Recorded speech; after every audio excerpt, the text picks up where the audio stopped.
Hi, it's time for Mid-South Viewpoint. I'm Byron Tyler. Glad you could stop by on this edition of our program. Recently, we visited with Pastor Tony Wade of the Divine Life Church here in Memphis. I really enjoyed the conversation that we had on Pastors Forum, Tony. Yes. And you and I were talking about various ministries that God had called your church into. And one of something that you were involved with is a youth ministry that started about 14 years ago. Yes. And why don't we do a little recap first, and as we have new listeners, I'm sure, and let them know exactly where your heartbeat was and the intention for this particular ministry. This ministry is Repairing the Breach Outreach Ministry, and it started over 14 years ago. And it started as a result of me actually going to Corey Middle School and sharing the gospel of Jesus Christ. The Lord told me to go and share him, and it was only a few people at the gym, and so I waited, and 8 young men came up, and come to find out they were all gang members. And so eventually we ended up leading them to Christ, and they left God, they backslid, and end up committing some crimes. And in committing those crimes, Byron, they end up, one committed double homicide and is in jail for murder. And so God showed me how much the community that we'd grown up in had changed. And so he wanted us to do something about it. And so we started repairing the breach out of Isaiah 58 and 12. Those from among you shall build the old waste places, and you shall be called the repairers of the breach, the restorers of streets to dwell in, and you shall build a foundation for many generations. Tony, Memphis is your home too. Yes. So you care about this city. I love this city. This is the greatest city in the world. I think we get a bad reputation from a lot of the bad publicity that we get, but there are so many things that are happening that are not publicized. I mean, there are great ministries throughout this city, a lot of wonderful people, a lot of great churches, and God is doing some amazing things in our city. Today, we want to introduce our listeners to a couple of friends of yours. Yes. And who are actually engaged in the ministry, yes, part of your church, but their story didn't start off to where they are today. There's been a radical change in each of their lives. Yes, they are definitely a part of our church now, but their journey started through repairing the breach, reaching out and touching their lives, and that was the purpose of God having us started, and I'm sure they can tell you more of their story. Well, today we want to welcome Dominique Winfrey, and also we have Deon Byers here today. And guys, welcome to Mid-South Viewpoint. Appreciate you stopping by. Thank you for having us. Thanks for having us on. I don't know a whole lot about Deon's story, but I do know that when Pastor Wade was telling me about you guys coming, he did mention the fact that there was a point in your life, Dominique, where you weren't doing too good in school. Is that right? That is absolutely right. Tell me your story. I'm from South Memphis community, where the RTB ministry is located, and I grew up in a single-parent home. My mother had me at a very young age, around 14, and I grew up really with no guidance, really no one to look up to, no one to... Was there a father figure in your life? Not at all. Not at all. And so I resulted to streets, to drugs, gang activity. And, I mean, I like to play basketball, so I did that. But most of my time was consumed around drugs and gangs, and that's pretty much what I did. I barely went to school at all. What was it that attracted you to gang lifestyle? I guess for me, it was just the security of knowing that I had people around me who called themselves my family, someone who says they love me, someone who said, you know, that I'll be with you forever, you know, we're going to be in this thing together. And because that's something I always wanted, you know, a sense of security, a sense of belonging to something, and that's what it provided me. Was this family always there for you? Were there times they didn't show up? Oh, yeah, there were definitely a lot of times they didn't show up. I can remember fights where I was left by myself. I can remember times where I was in trouble. I was left by myself. I mean, when it really came down to the rubber meeting the road, it wasn't all that it was cracked up to be, but you get so engulfed in it and your head is so far gone that you can't really see that they're not there for you until you look back on it because, you know, after it's over, they come back and say, you know, we're here for you, you know, we have your back. But really, when the things were going on, they didn't. But I couldn't see that then. There was no school in the Memphis City school system that would let you come to school there. Is that correct? That's absolutely correct. I was kicked out of the entire Memphis City school system because I was at one school, I was kicked out of there, and I went to another school, I was kicked out of there. And so eventually I went to alternative school and ran into some trouble and got kicked out of there. And so they was like, look, we're going to have to just give you a break for a while. So I received the expulsion from all the city schools in Memphis, and to the point where I had to move to Mississippi to go to school. And unfortunately, I was kicked out of there too. When was the turning point for you, Dominique? When was the place that you realized, hey, this life is just so empty? I mean, there's really no satisfaction. There's got to be more to life than where you are right now. It really happened around maybe my 8th grade year.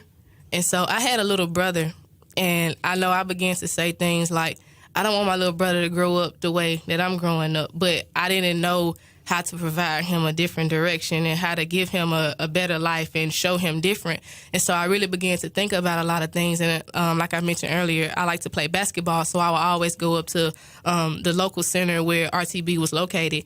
And while being there, Pastor Tony Wade and his wife Felicia Wade would always tell me, you know how much God loves you, And I mean, I would blow it off, but I was really hearing them, because they were very consistent with telling me that every day I went up there. And so just from hearing how much God loved me, and then thinking about my little brother and all the trouble that I was beginning to get into, because at one point someone had told me there was a death threat on me. And so there was just a lot of things that were, happening all at once that kind of made me. And you were only in 8th grade at this point.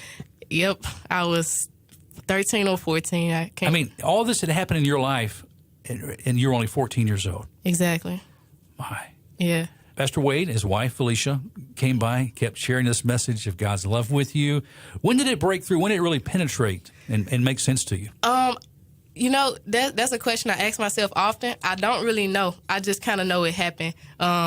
It was just constant. They would constantly tell me, treat me with the love of God, and also discipline me as well. I can't leave that out.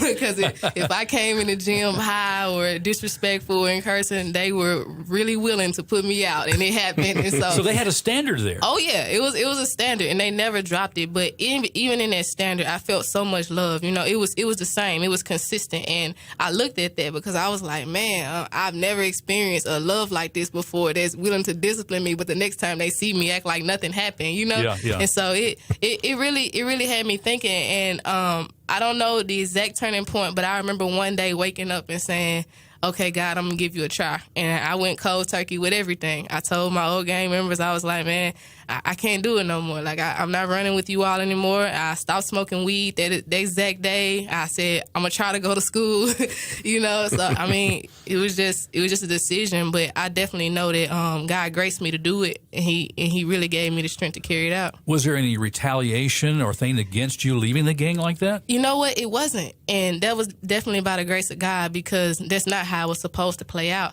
I really went to him. I went to one of the meetings, and I was just like, I'm not doing this anymore. If you want to fight, we can fight. If you whatever you want to do, but I'm just trying to do better for my life. And they were just like, okay. I mean, of course you get you get the people that are just like, oh, you're fake, and talking about you and not cool with you anymore. But other than that, it wasn't too much.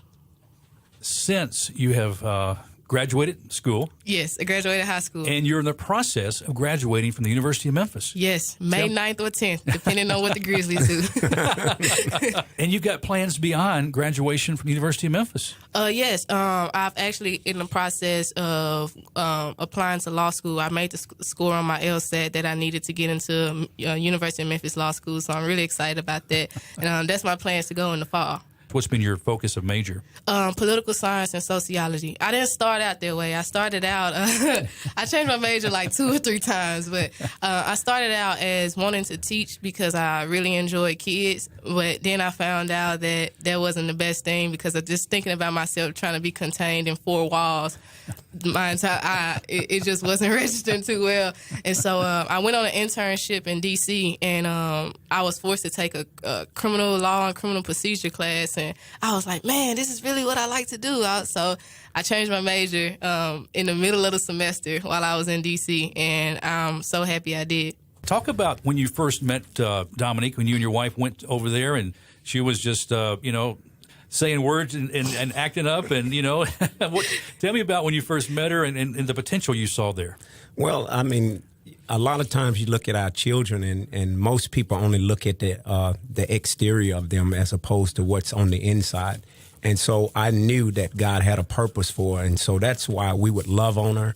But at the same time, we would discipline her. So we were being consistent. And so she knew when she got to cussing and cutting up and didn't want to do what we were talking about, she was going to be put out that day, and we would be waiting on her the next day and love her up again. And it seems like, Pastor, there was that standard that you had set out. It was all biblically based, because you were wanting her heart is what you were trying to reach. I think a lot of times we look at the condition that a lot of our children are in, Byron, and what usually happens is people feel sorry for them. Well, the Bible tells us that Jesus was moved with compassion. Compassion causes you to change their condition. Feeling sorry for them is not going to change their present condition. Yeah. And so the Bible said, while we were yet sinners, Christ died for us. So we loved her unconditionally with God's love. So she didn't have to change. We were going to love her. We like to say at our church, we're going to love you up. So you may be in a certain condition in your life. We're going to love you up to where you should be. And so that's what we did. We just practiced the love of God on her. Dominique represents many that you have been able to share with over the years. Definitely. We have many kids that we have had an opportunity to love the same process. And even Dominique herself and Dion are doing the same thing. They're reaching out to children that were just like them and loving them to Christ. How similar, Dion, to your story, the Dominique's story, is your story? I was never in gangs. I was never into drugs, but I was surrounded by it my whole life. Where I lived, that's all I knew and that's all I saw.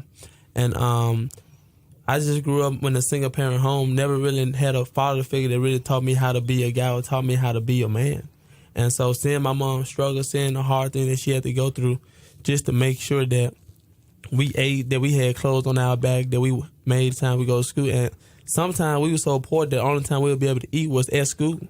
And so seeing my mom struggle really was just like, man, I really don't know how to provide for myself. I don't know how to provide for a family if I had one, because I really never had that father figure to teach me or to show me how to do those type of things. Wow. And so it resulted in being rebellion towards authority, being rebellion towards those in leadership, because my parents really wasn't there where I can say, listen, I respect them, I honor them, because I saw so much that we had to struggle with.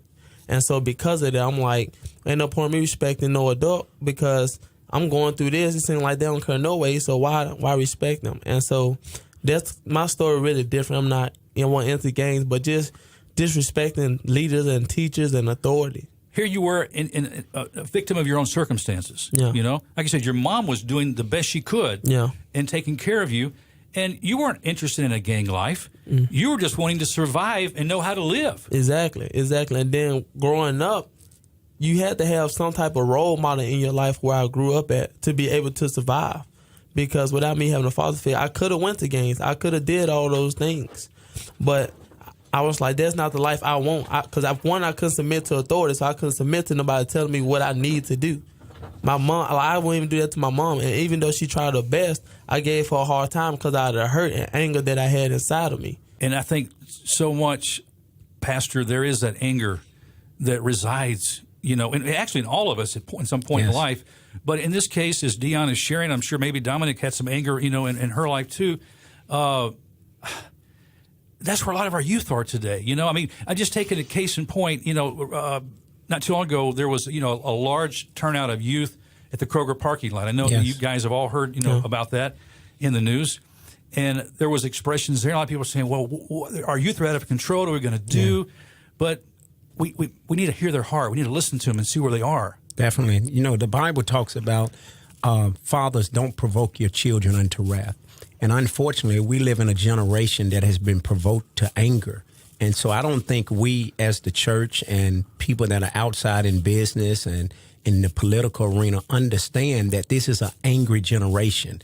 And it has been sown into them. They are reaping what has been sown into them, and they are really angry. They are really bitter about it, but they don't know how to express what is really going on. They don't really know what it is. We're only seeing the symptoms of what is a deeper problem, which is great anger on the inside of them. The fact that you took time and were willing to go to their neighborhood, and share the love. I mean, if we can sit here and talk about it all day, but till we go and show the compassion that you're talking about, Pastor. That's where the difference starts. Yeah. You agree with that, Dion? Yes, I mean, just having somebody that cares about you, that come back in your community to give you something that you never had.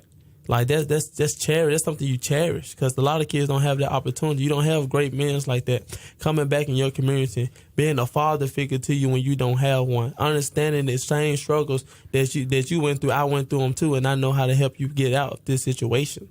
So it's a blessing. What about your journey with Christ, Dion? Where and how did it begin? Was it through a result of the ministry here we're talking about? It was. The way I got saved is funny. I was in the 5th grade at the time, and Repairing the Breach used to do the thing called Club Crossover on Friday nights, but it was for middle school and high school only. And so when I found that out, I'm like, how is they going to kick me out of the gym that I come to all the time? So I snuck back in, and he was preaching on the lake of fire, and I was like, man, I do not want to go to hell. I'm thinking we going to play basketball. They up here preaching. Well, I should have stayed where I was. But I end up giving my life to Christ. But the way I connected with RTB, I don't remember if he remember this story or not. What happened was some guys that he had to go to a Grizzly game didn't show. And so one of the guys, Pastor Wade, was like, do you know anybody we can get these tickets to? And one of the guys was like, yeah, I know 2 twins who I can get the tickets to. And so me and my brother just lived right up the hill from the gym where we was at. And so the guy came to us, like, listen, Pastor Wade got some tickets to the Grizzly game. Y'all want to go? I ain't never been to a Grizzly game. Yeah, I want to go. And so because of that connection, he began to tell me about Repairing the Breach. And I was like, y'all have a outreach ministry for kids? And so that's how I connected with RTB and began to grow in my walk with Christ. And it was tough just growing up in the environment that I was, but knowing that I can come here and get the love that I didn't get at home, begin to see a real father figure in my life. And he used to love me like I was his own son. That's what I couldn't understand. I'm like, how does God love me like this? And I'm not even his biological son. And so just saying that, I'm like, man, he really genuinely cared about me. So at the least, if I do anything, the least I can do is just give him back what he poured into me. And that was Christ. He was pouring Christ into us, and he was teaching us how to be young men in this day. He was teaching us how to fill out job resumes. He was teaching us different things to be successful in life. But more than anything, he was teaching us about God. He was teaching us about Christ. And that what began to change me was Jesus Christ himself. From the inside, I began to change my life. So that anger began to come out of me because I began to get the love from them. And so I'm like, man, he genuinely cared about me, and this anger is beginning to leave me. And so what happened was when I was 15 years old, I lost my mom. And that was just, it hurt. Because I'm like, God, I'm living for you, and how can this happen to me? How can I lose someone that's special and dear to my heart? And I'm serving you, and I'm doing things for you. I'm getting people saved. I'm talking to other kids about you. And so what began to happen is I began to kind of go away from God. But the love that he had for me wouldn't let me go away. He kept coming to me as that son. Listen, son, do this, do this. And he continued to pour out his love. Even when he knew I wasn't doing what I was supposed to do, he never came and bashed me. He never came and talked down on me. He always encouraged me. He always loved me. But he always told me what was real. He always told me the truth. And the truth is something so important for us to hear, isn't it? Yeah, I mean, it's because the truth is what sets you free. That's right. The truth is what, and it might hurt. It might hurt, but it's going to set you free because it deals something with your heart. Your heart. And I'm like, man, what he's saying is so true. Even though it's hurt me to hear this, it's the right thing, and I know I need to be doing exactly what he's telling me to do. But because he loved me, and I knew his heart towards me, he didn't want something bad to happen to my life. He never bashed me. I can receive from him because he really wants genuinely right for my life. You know, Tony, as Dion and as Dominique have been sharing their stories with us today, I was just thinking, you know, it's not a plan, it's not a program, it's not a process. It's a person, definitely. Jesus Christ. Yes. I mean, it's Jesus Christ who makes the difference. Yes. That's the transformation that we're seeing here. I think a lot of times we try to present a program, we try to present a plan, and we don't present the person of Jesus. And so from the time that I met Christ, he transformed me from being a whoremonger and an alcoholic and transformed my life to becoming a productive citizen. And not only a productive citizen, a son of God. And so that was always our mission and our motive is if we can get Christ in the hearts of people, we know that they would be changed. The scriptures are true when it says if anyone be in Christ, they are new creation. They are new species that have never existed before. And so we're intentional about getting Christ in the hearts and minds of our young people. And as he gets on the inside, he begins to conform them to his image.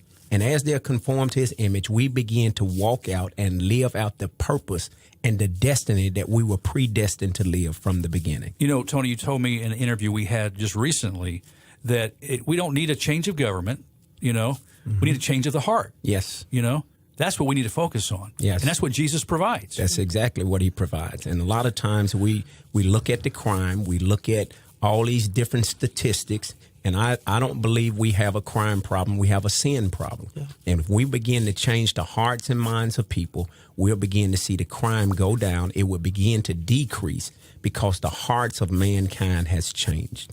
Now, Dominique, I know you and Dion both are involved with giving back. I know that Dion just mentioned a moment ago about giving back, you know, to where you guys have come from. Mm-hmm. What does it mean to, you know, get in the heart and see somebody that is where you once were and try to reach them? What's that like for you?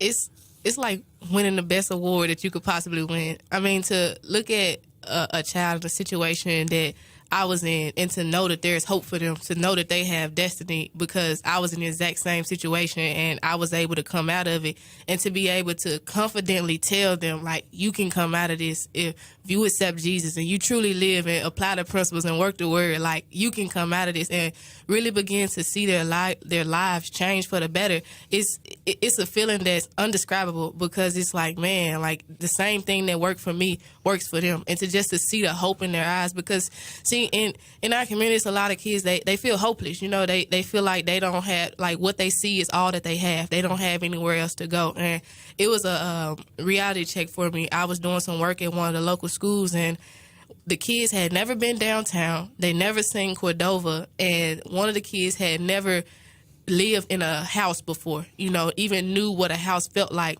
And so just to begin to show them, you know, a better life, that there is more to live, and like, Jesus wants more for your life. He wants to pull out the best in you, and their eyes become wide open, like, wow, like, I can really have more, like, I can really do more. And it's like, yeah, it's for you. And it's just like a kid in a candy store almost, because they're looking at this like, I've never heard this before. I didn't know that all of these opportunities and possibilities were available for my life because of where I come from. And just to be able to offer them that and to really see them change for the better, it's nothing better than that. And I think it's important, too, that, you know, the body of Christ educate itself. You know, if you're unfamiliar, like, I know I had an opportunity to go and spend some time with some friends in the Claiborne Foot Homes, you know, subdivision, before they did all the renovation and tore things down.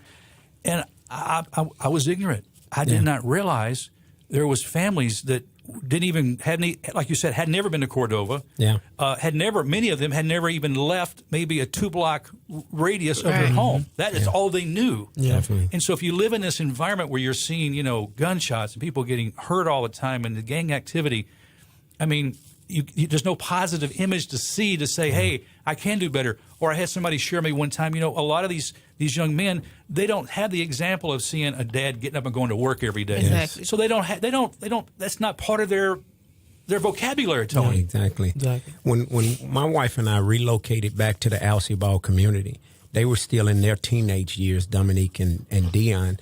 And so we would bring them to our home, and they would hang out all the time, just hanging out at our home, and we would spend time having fun, and then we would also talk more about the Lord and talk about various things. And one of the things Dion would say all the time, he would watch me very closely, trying to watch me mess up. He was trying to see if I was going to mess up. And I told him, I said, I'm not perfect, but you won't see me mess up. Because I understood the importance of the standard that people are looking for. They're looking for consistency. And so our young people have been failed on so many different levels. People have told them things, and then they don't follow through on what they said. And so they have been disappointed time and time again. I know what that feels like. When I used to wait on the porch for my dad to come pick me up, because he said he was coming to pick me and my sister and myself up, and he never showed up. So after a while, he's not coming. My sister would sit up all night with her shoes and clothes on, and I would just take her clothes and her shoes off and put her in the bed, because I already knew the pattern. And so our children are being failed on many different levels because there's no consistency. And so they got a chance to see it up close and personal. And so that investment, we're seeing the results, them being young adults and impacting young people themselves. Now, obviously, these two right here, Dominique and Dion, were both impacted by Repairing the Breach ministry, Yes. and they're giving back now. Do you connect with other volunteers in the communities to work with you and help you reach these youth? Oh, yes, we do a lot of mentoring. So we reach out to various local churches that are here in the city of Memphis to come and volunteer. And so, as a matter of fact, when Dion talked about him losing his mom, his mentor helped walk with him through that process, which was a difficult process. And so even to this day, that mentor is still a part of his life. I think it's probably been about 6 or 7 years that he has walked with him in his walk with Christ. And so we got a lot of people that sacrifice their time and their money and committing to investing in the lives of young people. And what are your aspirations and dreams for the future, Dion? What would you like to see God do with you? What do you want to give back to? What do you want to seek? And what's your future look like, do you believe? I just want to see younger kids knowing that they can live for God, knowing that there's hope for their future, knowing that you can make it out and be something successful. You don't have to adapt to what you see every day. And I think one thing it comes, especially with us youth leaders and youth workers, is being relational with the kids, because a lot of times we get so caught up in just being a job or it just being a program, but it's the relationship with the kids, knowing genuinely that you care about them. And I think that's the big thing when it comes down to youth leaders. We have to genuinely care about our future, because the kids is our future. And so giving back to the kids is the key, but you have to genuinely care about the kids. Like he said, we used to always go to their house every Friday night. But it's relational. It was relationships that we were like, man, we want to go over there, because it was nothing else for us. We got so adapted to the presence of God, to being at his house. We like, man, why don't kids like doing this stuff? We used to stop basketball games and get kids in the presence of God, because this is what's going to change your life. We would shut down a whole gym and get kids under the presence of God and pray for them and do different things with them, because it was the relationship that they had with us, and it fed off us, and we went and reached out to more people.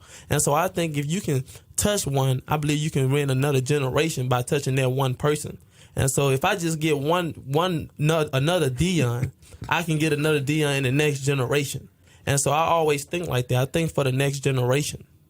And that's what we need. That's what we need. People that will think for the next generation, for the generation at hand and the generations to come. Yes.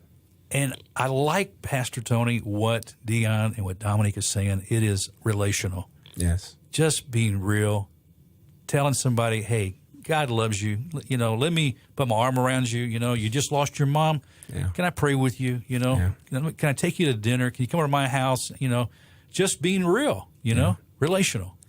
It's all about relationships, and that's how their lives have been transformed. Is just us being intentional, building relationships with them, not looking down upon them, but meeting them where they are and just walking and doing life with them. Repairing the Breach is impacting our city.